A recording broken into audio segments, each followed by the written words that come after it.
Reasons why you keep getting rejection mails at the first stage. And this podcast is for people who are looking for jobs, applying for jobs, seeking, searching for a job.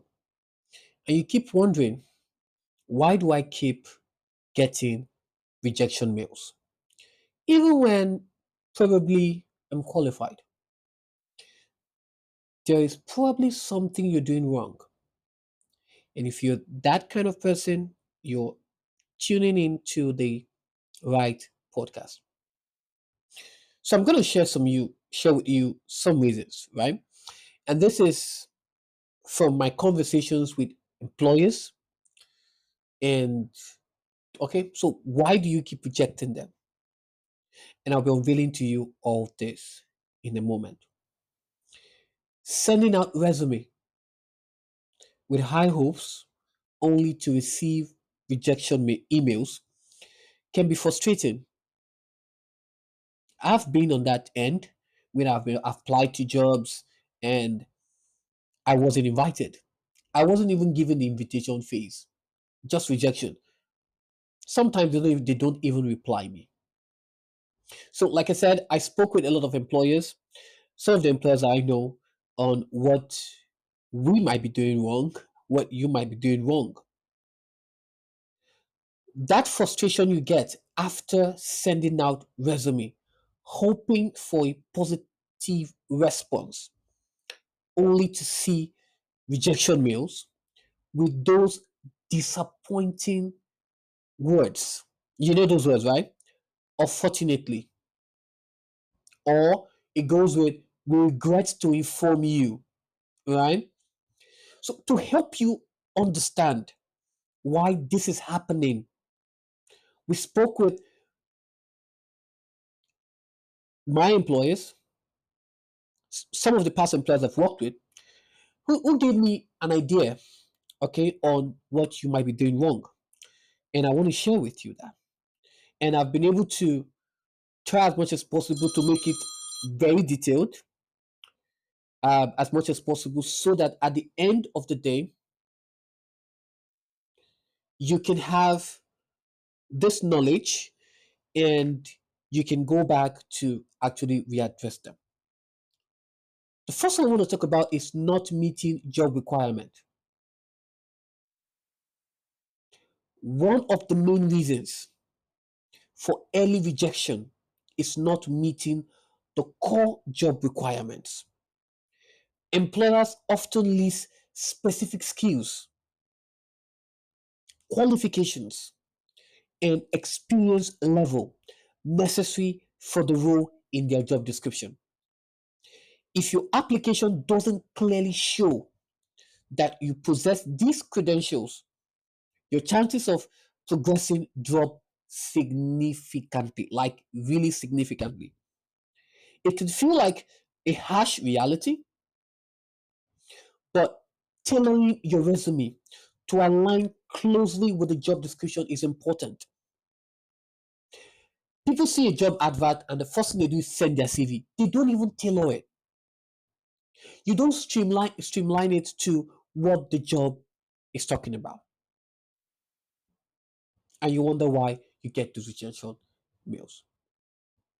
This is very important. So tailor your CVs. Most people, the last time they even did the modification on their CV was probably when they left school. So you have a job opening, a job post opening, and you're suitable for it. Please tailor your curriculum vitae. So thoroughly read the job description and ensure your CV and cover letters explicitly address each requirement. Highlight your relevant experience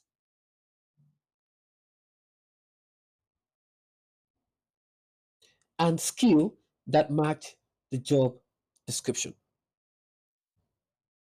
The next one is poor CV formatting and content. Poor CV formatting and content.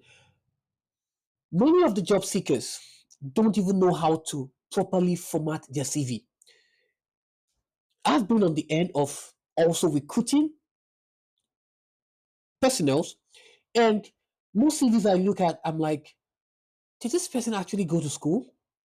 Because looking at the CV, looking at the content, looking at the format of the CV is not really attractive. So your CV is the first impression, and a poorly formatted or generic CV can quickly lead to rejection.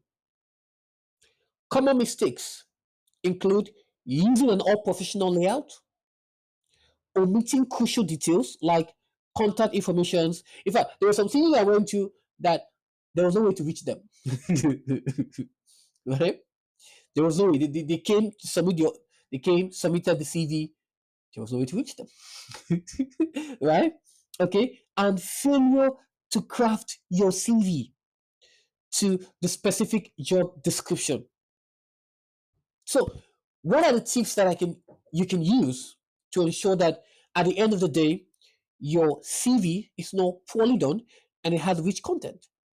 So, use a clean professional template and ensure all necessary details are included. Customize your CV for each application, focusing on relevant skills and achievement that align with the job description. Very important. The next one is location misalignment.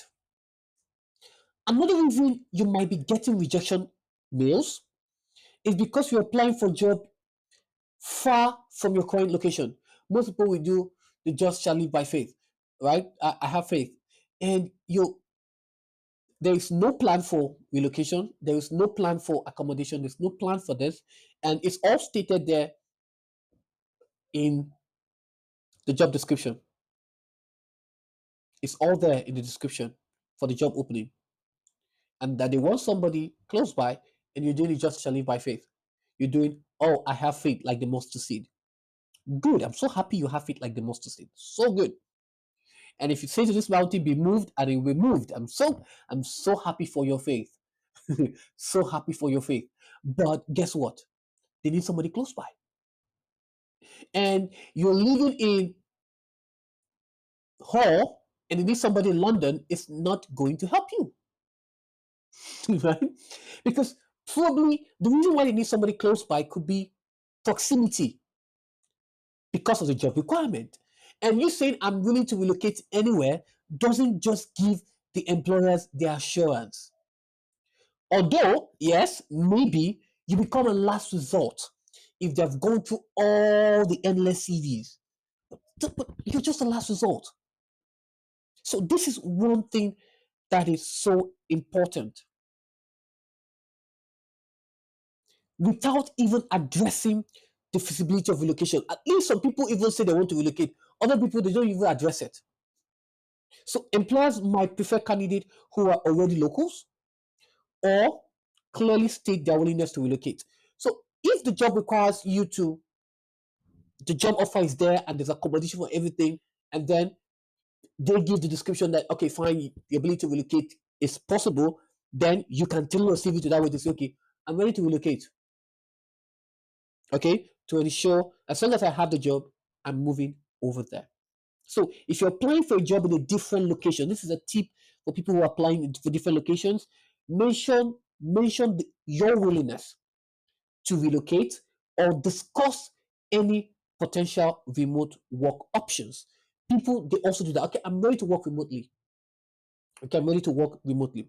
Highlight any ties you have to the new locations if applicable. The next one is incorrect application procedure. Incorrect application procedure. Not following the specified application procedure shows lack of attention. Now, there's a procedure to which you need to apply for, and most people don't even follow through. Most time when the job opening is there, there's a lot of questions. Most people don't even answer the questions. They just submit their CV. So there is a procedure. So when you don't follow the specified application procedure, It shows a lack of attention to details. And the moment you are not attentive to details, you're not getting a job. You might not be considered. So it shows lack of attention to details and professionalism. So this includes omitting a subject line, or it could be a body in the application, or it could be a question that was being asked in that particular application, or failing to follow other specific instructions that is provided by the employer. So how can you work on that? What are the tips that you need to help yourself with? Carefully read the application instructions. That's very important.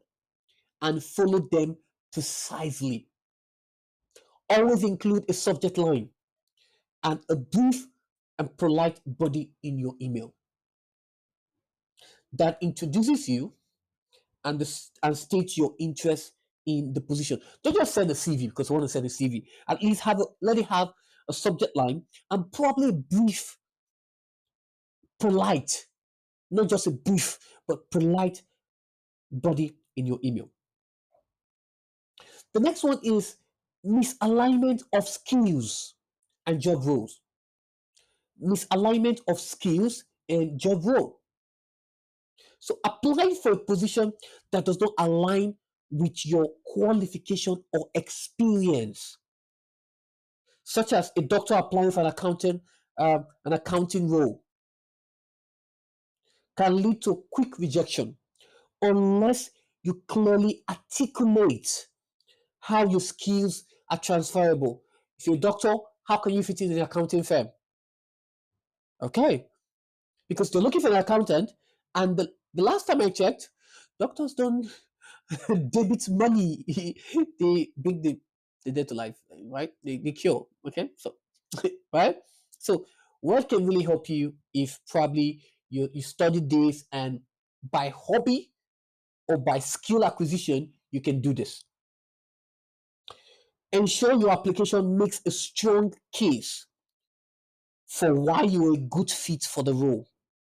Highlight transferable skills and provide examples of how your previous experience is relevant to the new position. Very important. The next one is not highlighting key roles and achievement. Not highlighting key roles and achievement. So your CV should clearly showcase your key roles and significant achievement. Failing to do so can make it hard for employers to see your value and relevance to the position. So it is very, very important that your CV should clearly showcase the key roles and those significant achievements. So what will help you to do that? Use bullet points. Bullet points are so, so important in aligning your CV. Bullet point to list the key roles, achievement in each position.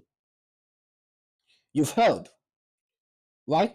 Quantify your achievement with metrics where possible. Now, for sales, let's talk about for sales, right? So, if we want to quantify by metrics, you'd be like, okay, increase sales by 40% in 6 months. Okay. For educators, right?